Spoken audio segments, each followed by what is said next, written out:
Ya, hidup ini sebenarnya kalau diringkes kuncinya cuma dua, sabar dan syukur. Kalau kita sedang mengalami hal yang tidak enak, ayo sabar. Sedang mengalami hal enak, ayo bersyukur. Ini bisa mengendalikan kita dari putus asa dan dari lupa diri. Mengaji Hening bersama Dr. Fahrudin Faiz. Mari kita simak.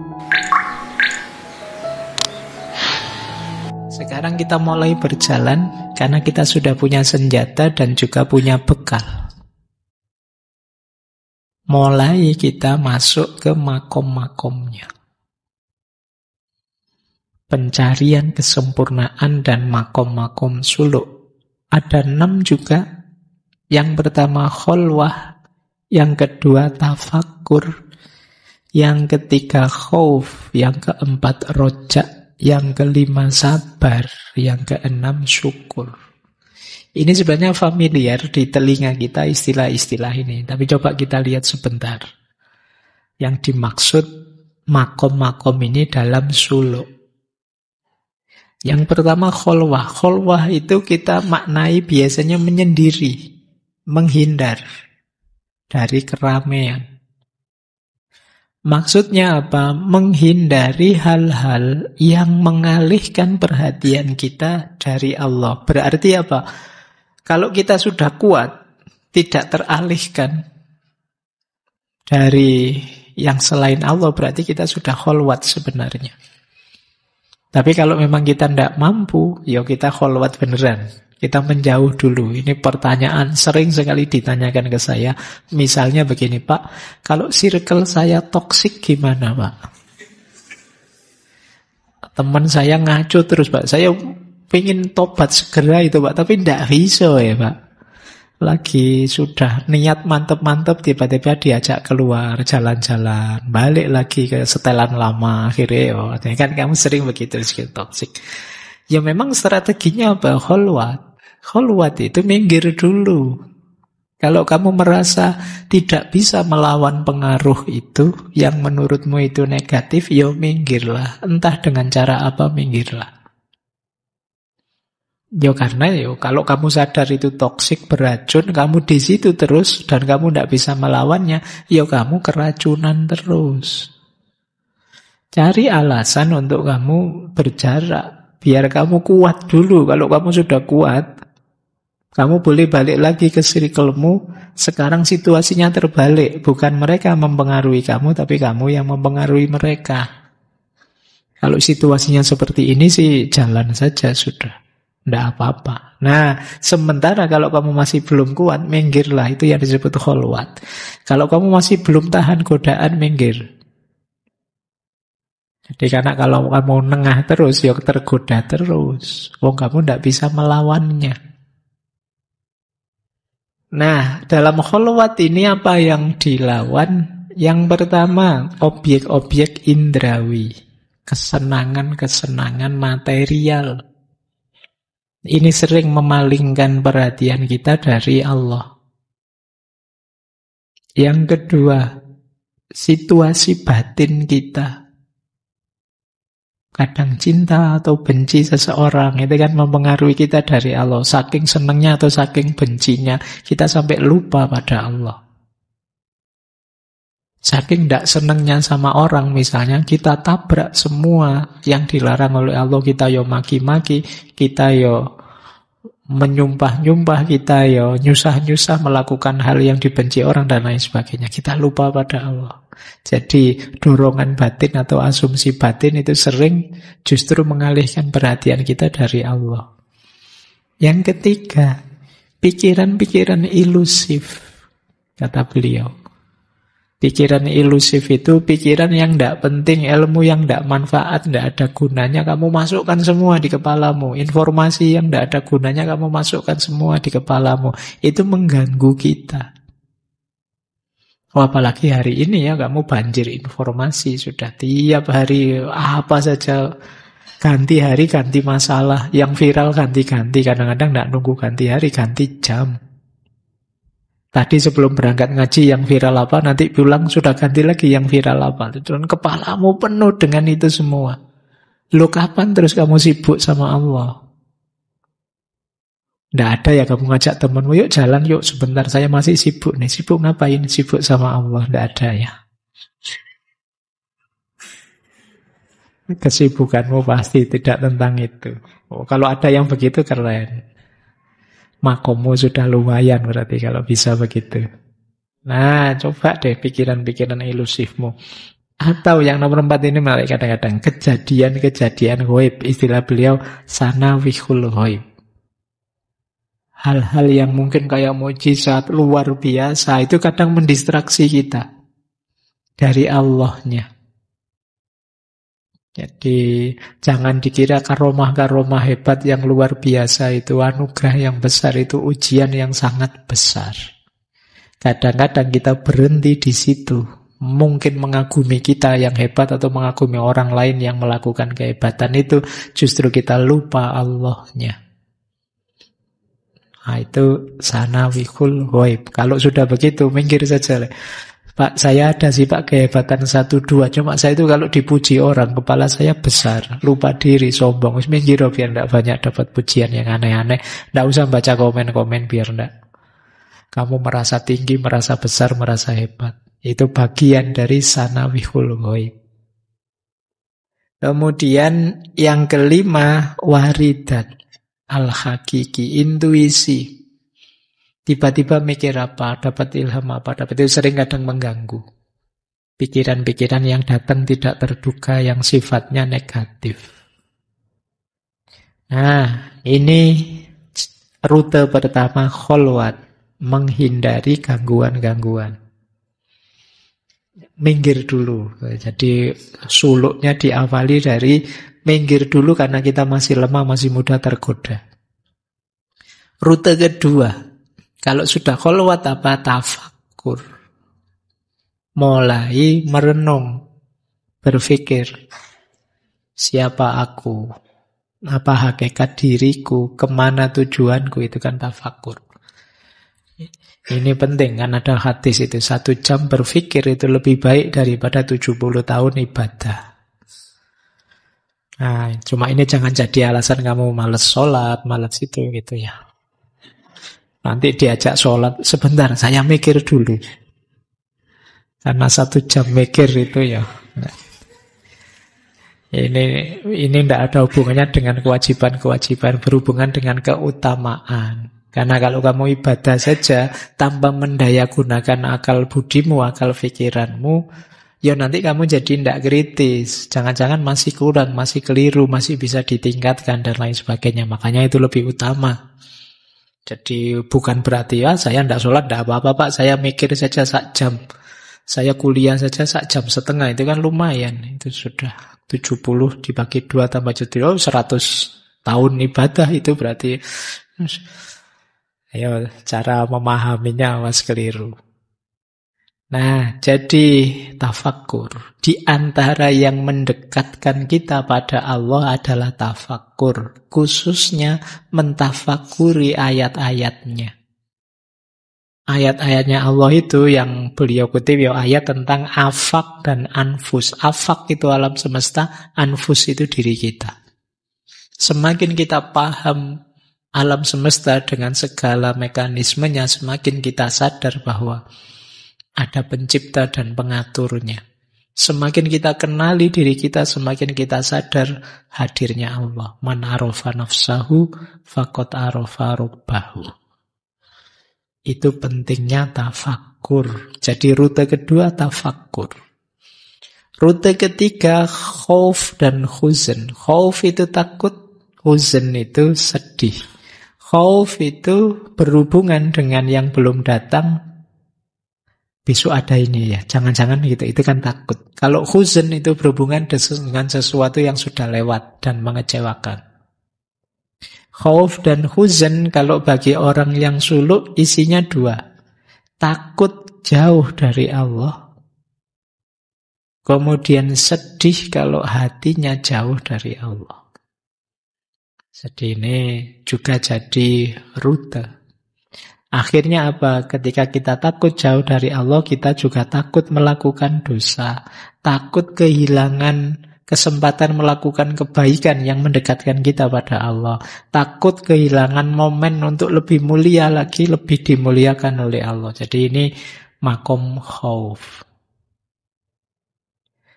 Nah, ada dua jenis, ada khauf, ada khosyah. Khosyah ini yang punya biasanya para ulama. Para ulama itu takutnya kepada Allah saja. Nah, kalau yang orang awam itu masih ada khauf. Kalau khauf itu takut umum, termasuk pada yang selain Allah. Nah, ini kalau di kita masih khauf, masih macam-macam takutnya, termasuk pada yang selain Allah. Jadi kalau para ulama itu khaufnya jenis khosyah saja. Nah, orang khauf itu nanti ketakutan itu berakhir kalau dia masuk ke makom yang lebih tinggi, yaitu makom ridho. Nanti ada makomnya. Kalau orang sudah ridho itu sudah tidak mikir lagi besok bagaimana, sekarang aku bagaimana. Pokoknya aku ridho saja apapun ketetapannya Allah padaku. Jadi masih tentang Allah. Kemudian rojak. Rojak itu harapan. Jadi kalau kita ingin lebih dekat lagi dengan Allah, ya kita tetap harus punya harapan besar, optimis bahwa Allah mengampuniku, optimis rahmatnya Allah turun padaku. Ini rojak namanya. Kalau kita sudah rojak, itu biasanya optimisme muncul, kita tambah semangat untuk mendekat pada Allah. Cuma ini imbangannya khauf tadi itu rojak. Kalau terlalu banyak khauf, orang putus asa. Kalau terlalu banyak rojak, orang jadi sembrono. Aman, merasa aman padahal tidak harus begitu. Aman yang tidak pada tempatnya. Jadi setelah khauf diimbangi oleh rojak. Jadi setelah ada ketakutan, jangan dipolkan ketakutan, itu ada harapan. Oh Allah insya Allah masih mengampuni kita kok. Rahmatnya masih turun pada kita kok. Nah, rojak ini juga nanti biasanya lenyap kalau kita sudah masuk ke makom ma'rifat. Kalau orang sudah ma'rifat itu sudah ngerti hakikat segalanya. Sudah. Tidak penting lagi ketakutan dan harapan itu. Ini rute keempat. Rute kelima, yaitu sabar. Sabar itu bisa mencegah diri, melindungi diri untuk menjaga situasi seperti yang saat ini terjadi. Itu sabar. Jadi, ketika terjadi sesuatu yang tidak diinginkan, batin kita masih terkendali, lidah kita masih terkendali, tubuh perbuatan kita masih terkendali. Ini orang sabar namanya. Sabar ada 3 jenis. Sabarnya orang awam, sabarnya ahli zuhud dan ahli ibadah, dan sabarnya ahli ma'rifat. Sabarnya orang awam itu dia sabar dan istiqomah dalam kebaikan. Sabar kalau dapat musibah dan ketika melakukan kebaikan istiqomah. Ini awam. Ya meskipun awam dan rasanya ya abot melakukan ini ya. Kita perlu perjuangan untuk istiqomah ini. Kalau ahli zuhud, sabarnya itu sabar penuh harapan pada Allah. Ini ahli zuhud. Jadi Allah akan memberikan yang terbaik padaku. Jadi hidup dengan kesadaran ini. Ini orang ahli zuhud. Apapun yang terjadi. Kalau ahli ma'rifat, kaum urafa, itu sabar menghadapi apapun. Manis atau pahitnya hidup, ya dia sabar karena fokusnya hanya pada Allah saja. Dulu pernah kita bahas satu sesi ya tentang sabar ini. Meskipun rekamannya membuat tidak sabar. Suaranya agak putus-putus ya. Makanya memang temanya sabar kan. Jadi kalau ada yang komen jelek di YouTube, sabar. Itu memang. Jadi bukan isinya yang jadi latihan sabar ya, memang videonya. Baik, ini sabar. Kemudian rute keenam itu syukur. Sering saya bilang ya, hidup ini sebenarnya kalau diringkes kuncinya cuma dua, sabar dan syukur. Kalau kita sedang mengalami hal yang tidak enak, ayo sabar. Sedang mengalami hal enak, ayo bersyukur. Ini bisa mengendalikan kita dari putus asa dan dari lupa diri. Syukur itu menerima dengan baik apa yang diberikan orang yang dermawan atau mun'im atas kemurahan hatinya atau ni'amnya. Karena semua karunia berasal dari Allah, maka kebaikan tertinggi adalah bersyukur kepada Allah. Unsurnya syukur 3. Yang pertama, tahu murah hatinya orang yang memberi. Yang kedua, senang dengan pemberian itu. Dan yang ketiga, melakukan apapun yang mungkin untuk menyenangkan yang memberi. Kalau kalian orang yang berterima kasih, misalnya kan kalian tahu betapa orang yang memberi kamu itu murah hati. Yang pertama. Yang kedua, dan kalian senang dengan pemberian itu. Dan yang ketiga, kalian ingin melakukan apapun yang membuat yang memberi saya itu senang. Maka kalau dalam ayat tertentu disebut lawannya syukur itu kufur. Jadi orang kufur itu orang yang tidak mengakui nikmatnya Allah. Makanya la in syakartum wala azidannakum wala in kafartum inna adzabi lasyadid. Jadi lawannya syukur itu kufur. Jadi orang kafir itu sebenarnya orang yang tidak bersyukur. Makanya istilahnya kafir, ada yang bilang itu makna harafiahnya kafaro itu sebenarnya menutupi. Ya basa Jawa ini tidak ngetok-ngetok, tidak memperlihatkan betapa nikmatnya Allah itu luar biasa. Tapi dia ingkari, namanya kufur, ditutupi. Makanya kalau terus mungkin istilah kufur, kafaro itu kan terus diserap dalam bahasa Inggris jadi cover. Cover itu kan tutup.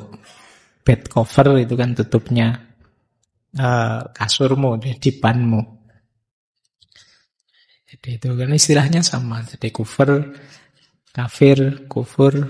Jadi kalau kalian tidurnya di atas bed cover, itu tidur di atas kekafiran. Di atas tutup namanya. Oke, ya maksudnya tidak memperlihatkan. Jadi kebenaran kamu tutupi, nikmatnya Allah kamu tutupi, itu orang kafir. Baik, nah syukur ini akan berhenti kalau kita masuk ke level taslim. Nanti ada makom taslim di belakang.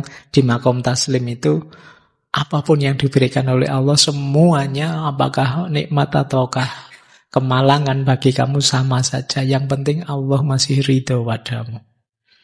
Ini level taslim sudah. Baik, rute 6 sudah. Sekarang kita lanjutkan. Masih ada 6 lagi makom sebelum hakikat. Nanti hakikatnya ada lagi. Sebelum hakikat ada 6. Yang pertama irodah, yang kedua syauk, yang ketiga mahabbah, yang keempat ma'rifat, yang kelima yakin, yang keenam sukun. Yang pertama irodah. Irodah itu artinya keinginan. Menginginkan. Tentu saja seorang salik yang diinginkan Allah saja. Kalau kalian sudah di makom irodah, kamu tidak ingin apa-apa lagi dalam hidup ini, hanya Allah saja yang kamu inginkan. Jadi irodah ini kalau ditunda, keinginanmu belum terpenuhi, akan lahir makom selanjutnya namanya syauk. Kalau terwujud, akan muncul makom lebih tinggi lagi namanya mahabbah. Jadi ada rutenya ya, keinginan, kerinduan, dan cinta. Ini 3 aspek. Jadi irodah, menginginkan Allah. Ketika ini belum terpenuhi, muncul syauk, kerinduan. Semakin lama kok belum dekat, aku pingin segera dekat, kok tidak dekat-dekat. Itu kepingin terus muncul syauk. Kerinduan yang dalam untuk segera bertemu Allah, segera dekat dengan Allah. Ini makom yang lebih tinggi. Kok terus sukses, bisa dekat terus bersama-sama dengan Allah, maka lanjut ke makom selanjutnya, namanya mahabbah. Ini sudah kita sering menjelaskan ya, makom mahabbah ini di Robiah Al-Adawiyah dan lain-lain. Ceritanya banyak. Jadi mahabbah ini satu perasaan yang dalam karena bertemu dengan kesempurnaan atau yang dianggap sempurna. Bertemu dan dekat dengan Tuhan. Coba kita lihat beberapa pandangan beliau tentang cinta sebentar. Yang pertama, cinta itu ada dua jenis. Ada yang fitri, ada yang kasbi. Fitri itu muncul secara naluriah, kalau kasbi itu diupayakan. Kalian jatuh cinta pada pandangan pertama fitri, natural. Kalau kalian tresno kuwi jalaran saka kulino itu kasbi, perolehan. Karena sering bareng atau tiap hari kamu ngelibet aja di situ terus jatuh cinta, senang. Diupayakan. Kamu misalnya ingin membuat lawan jenismu jatuh cinta, terus kamu rayu, kamu kasih hadiah, kamu sok perhatian tiap hari, terus nah itu terus dia seneng jatuh cinta beneran, itu kasbi namanya. Nah, jadi biasanya strateginya kasbi, kalau naluri kan memang sengaja muncul, itu anugerahnya Allah. Tapi kalau yang kasbi ini iming-imingnya apa? Kebahagiaan dan keuntungan. Jadi, wah saya harus mencintai Allah ini, karena di situ ada kebahagiaan, ada keuntungan dan lain sebagainya. Atau ada kesamaan. Saya tenang di situ karena sama. Nah, maka cinta itu bisa naluriah, bisa perolehan, kasbi. Sumbernya dua, makrifat dan karunia. Makrifat itu pengetahuan kita tentang Allah terus membuat kita jatuh cinta. Ya seperti kalau dulu di Imam Ghazali ya, kita cinta dengan yang indah-indah, bukankah Allah itu yang maha indah? Kita cinta dengan yang kuat-kuat, bukankah yang maha kuat itu Allah? Itu pengetahuan kita membawa kita pada mahabbah. Ada juga karunia. Kalau karunia ini kita sering bilang cinta itu anugerah dari Allah. Allah lah yang menganugerahkan mahabbah itu dalam diri kita. Nanti menurut beliau, unsur cinta itu harapan dan ketakutan, kerinduan dan keakraban, rasa mabuk dan kepasrahan, penyerahan diri dan ketaatan. Tidak usah dijelaskan ya, kalau dijelaskan jadi hambar. Kamu rasakan saja. Lanjut. Terus makrifat. Kecintaan yang lama akan melahirkan makrifat. Makrifat itu pengetahuan level tertinggi. Jenisnya pengetahuan ada 4. Ada muqallid, ada ahlu nazar, ada ahlu dzauq, ada ahlu hikmah.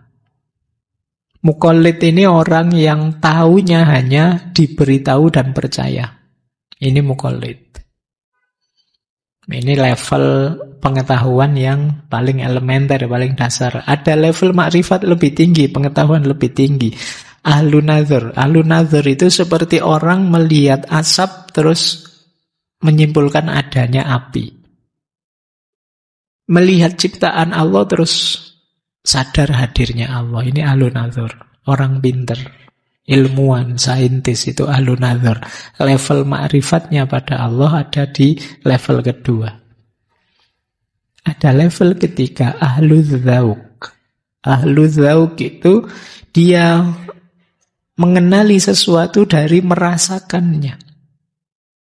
Sadar ada api karena dia merasa panas. Sadar ada Allah karena dia mengalaminya langsung. Dia sholat, ibadah, terus merasakan kedekatan dengan Allah. Itu namanya ahlu dzauq. Yang paling tinggi adalah ahlul hikmah. Ahlu hikmah ini yang tidak sekedar merasakan hadirnya api, merasakan hadirnya Allah, tapi juga bisa mencahayai sekelilingnya. Ini ahlu hikmah. Dia bisa memahami sekelilingnya dengan api tadi. Jadi ini level-levelnya ma'rifat. Makanya orang yang sudah nyampe makom tertingginya ma'rifat itu dia paham segala sesuatu. Dan pahamnya beda dengan kita. Kalau kita kan memahami dari belajar, diberitahu buku, diberitahu orang. Orang ahlu ma'rifat ini ngalami sendiri langsung sekaligus ngerti segala sesuatu melalui ma'rifatnya. Allah itu kan yang tahu segala sesuatu. Bikulli syai'in alim. Maka ketika kita ma'rifat ada di puncak pengetahuan, kesadaran ilahiyah, ya kita mengetahui segala sesuatu karena kita ada di sumbernya segala pengetahuan. Inilah orang-orang ahlul hikmah. Jadi semakin kita mahabbah, semakin akan ma'rifat. Yang kelima, yakin. Yakin itu percaya yang tidak terpengaruh oleh apapun. Ini yakin. Jadi kalau sudah ma'rifat, ya kita sudah ada di level tertingginya kebenaran, kita masuk ke makom namanya hakul yakin. Jadi kan dulu kita jelaskan ya, keyakinan itu ada 3 level, ada ilmul yakin, ada ainul yakin, ada hakul yakin. Ilmul yakin itu, misalnya saya tahu bahwa saya nanti akan diberi kopi. Biasanya memang begitu, itu ilmu yakin. Tapi begitu saya di sini kemudian melihat kopi, ini ainul yakin. Hakul yakin itu terus saya minum. Iya, memang kopi. Pahit. Nah, jadi ngerti sendiri dan kalau sudah begini tidak bisa dibantah. Ainul yakin pun itu mantap, tapi orang masih bisa membantah. Jangan-jangan cuma kelihatannya kopi, Pak. Jangan-jangan teh yang terlalu hitam atau apa, kan bisa begitu. Kita tak rasakan nih. Hakul yakin juga begitu. Orang yang mengalami kebenaran tidak sekedar melihat atau memahami kebenaran. Ini level tertingginya makom. Kalau sudah nyampe di yakin, pasti kita ada di sini. Yaitu apa? Sukun. Jiwa jadi tenang. Wah, ini melanjutkan bulan lalu ya. Kalau di tasawuf itu sampai ke makom tenang itu melalui sekian puluh makom tadi. Tidak bisa sekedar dimanipulasi pakai teori-teori di minggu kemarin. Jadi sukun itu tenang. Kalau dalam bahasa Arab ada 2 istilah, ghaflah dan itmi'nan. Ini sama-sama tenang. Kalau ghaflah itu tenang tapi negatif. Ketika kita tidak peduli dengan apa yang terjadi, itu ya tenang sih. Saya tidak ngerti apa-apa, cuek saja. Itu tenang yang negatif, namanya ghaflah. Tapi ada tenang yang positif, tumakninah, itmi'nan. Tenang yang positif, tenang yang karena kita tahu hakikat. Jadi yang macam-macam tidak menggoda kita, tidak menarik kita lagi. Hidup kita sudah ada di ranah yang pokok, yang hakiki. Ini sukun namanya. Nah, ini kalau kita sudah tenang, ini kita hampir ada di puncak perjalanan. Sebentar lagi kita ketemu puncak-puncaknya perjalanan spiritual menuju Allah. Kita lanjutkan. Nah, inilah makom puncak. Tawakal, ridho, taslim, tauhid, ittihad dan wahdah. Ini kalau kita sudah ada di puncak akhir perjalanan, terminal terakhirnya 6 ini. Tawakal itu berarti mempercayakan semua urusan pada Allah. Dan aku puas dengan apapun ketentuannya Allah. Saya sudah ikhtiar, hasilnya apa terserah pada Allah. Itu kan tawakal namanya. Tapi tawakal itu bukan berarti tidak melakukan apa-apa. Saya sudah ikhtiar melakukan yang sejauh yang saya mampu. Hasilnya apa terserah pada Allah. Saya tahu Allah mesti akan menetapkan sesuatu sesuai keinginannya dan aku bukan apa-apa. Tidak bisa aku nawar, tidak bisa aku ngatur Allah. Allah lah yang maha pengatur. Jadi ini kalau sudah punya mental ini namanya tawakal. Saya sudah belajar semampu saya Pak, hasilnya apa itu sudah urusannya Allah. Jadi ini tawakal. Kalau sudah sampai ke sini tidak sekedar retorika, kita mulai ada di makom puncak. Kemudian ridho. Nah, kalau ridho itu kondisi batin yang sudah flat, tidak ada kecewa, tidak ada menuntut. Jadi mengalami apa saja aku ridho. Di sini orang mengalami kedamaian mutlak.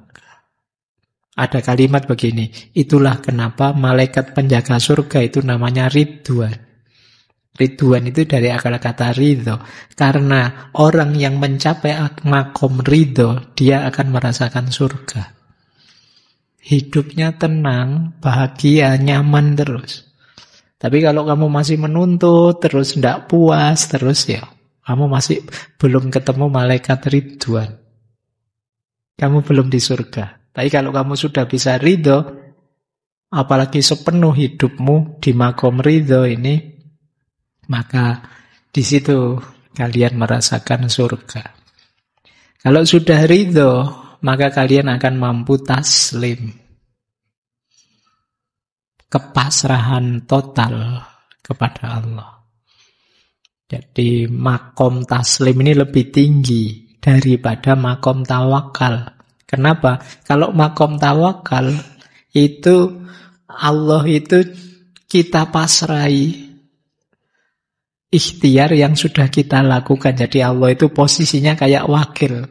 Sudah ya Allah, aku serahkan padamu. Itu kan kayak ngasih tugas pada Allah. Orang tawakal itu kan begitu. Jadi kalau orang sudah taslim itu ya semuanya urusannya Allah. Taslim juga disebut oleh beliau lebih tinggi dari ridho.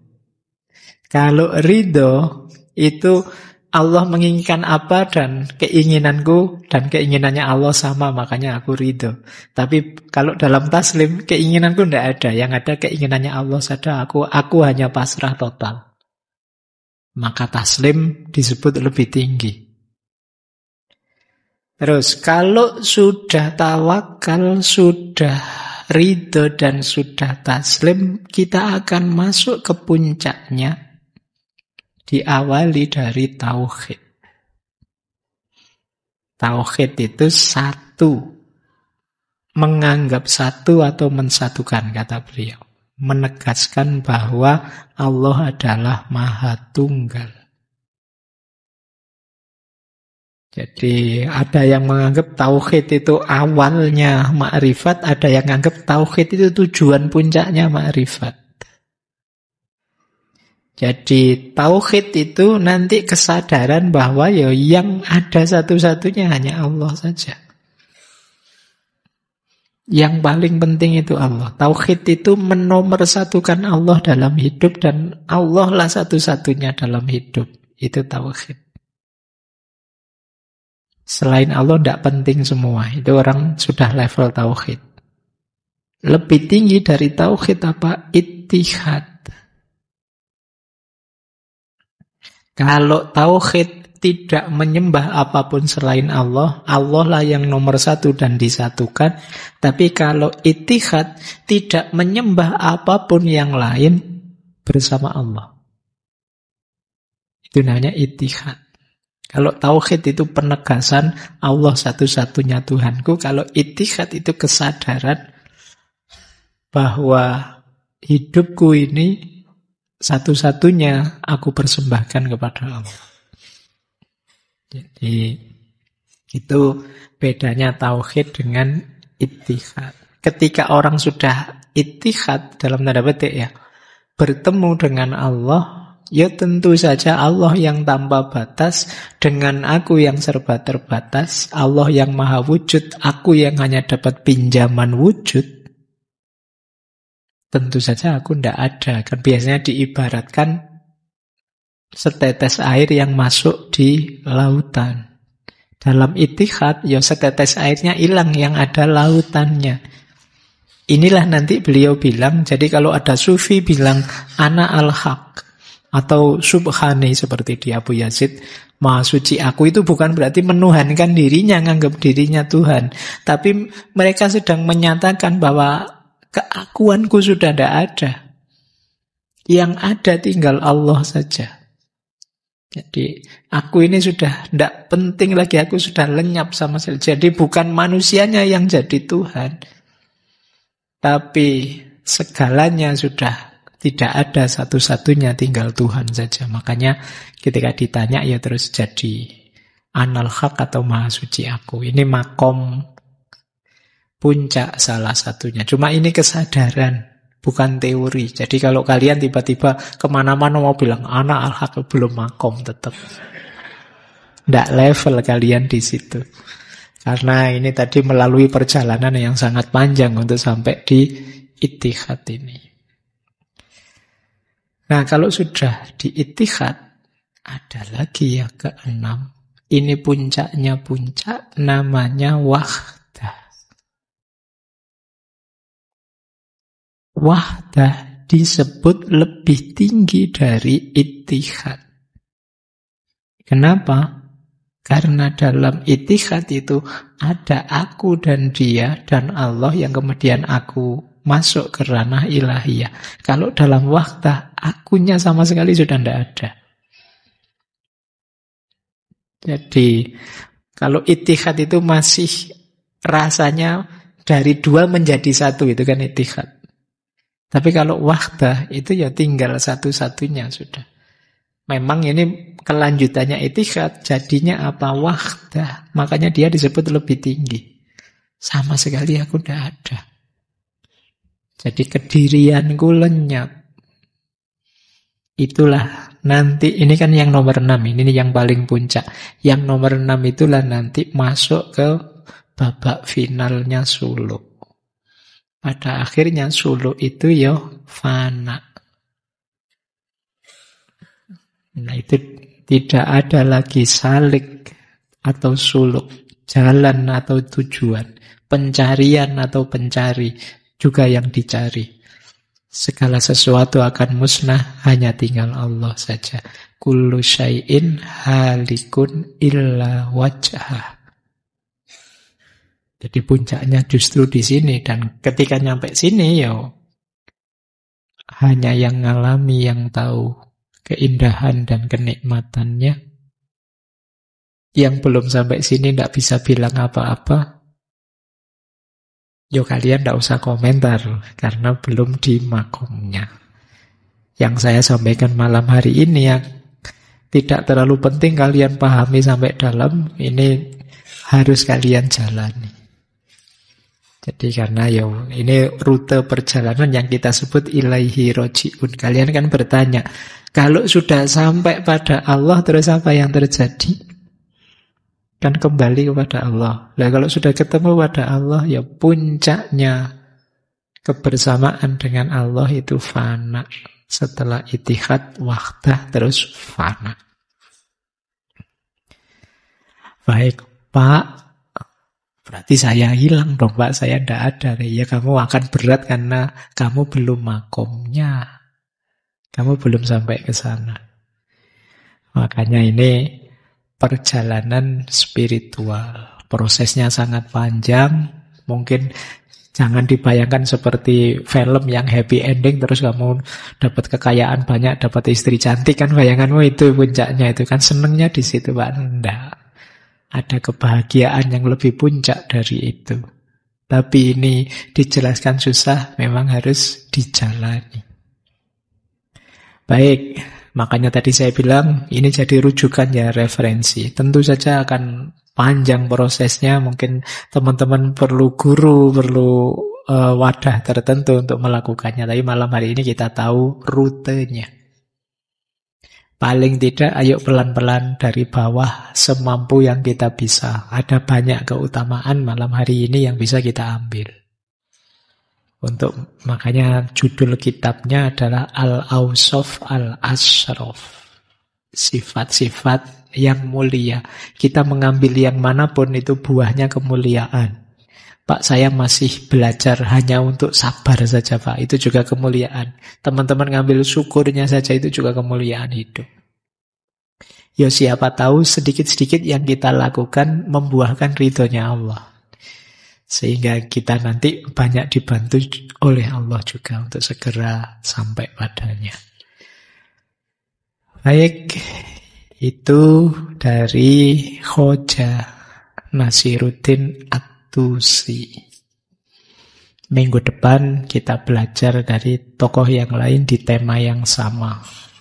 Tips-tips untuk melakukan perjalanan lebih dekat pada Allah dari Imam Haris Al-Muhasibi kalau saya tidak salah. Kemudian kita belajar dari Syekh Ibnu Qayyim Al-Jauzi, Madarijus Salikin. Kitabnya jauh lebih tebal dibandingkan kitab malam hari ini. Jadi mungkin nanti kita nyuplik-nyuplik saja. Untuk trailer saja, detailnya teman-teman baca sendiri. Dan yang terakhir kita akan belajar dari burung-burung dari gurunya Syekh Nasiruddin, yaitu Syekh Fariduddin Attor, yang beliau nulis novel semacam fabel perumpamaan perjalanan menuju Tuhan di Mantikut Toir. Terjemahannya ada itu, musyawarah burung-burung.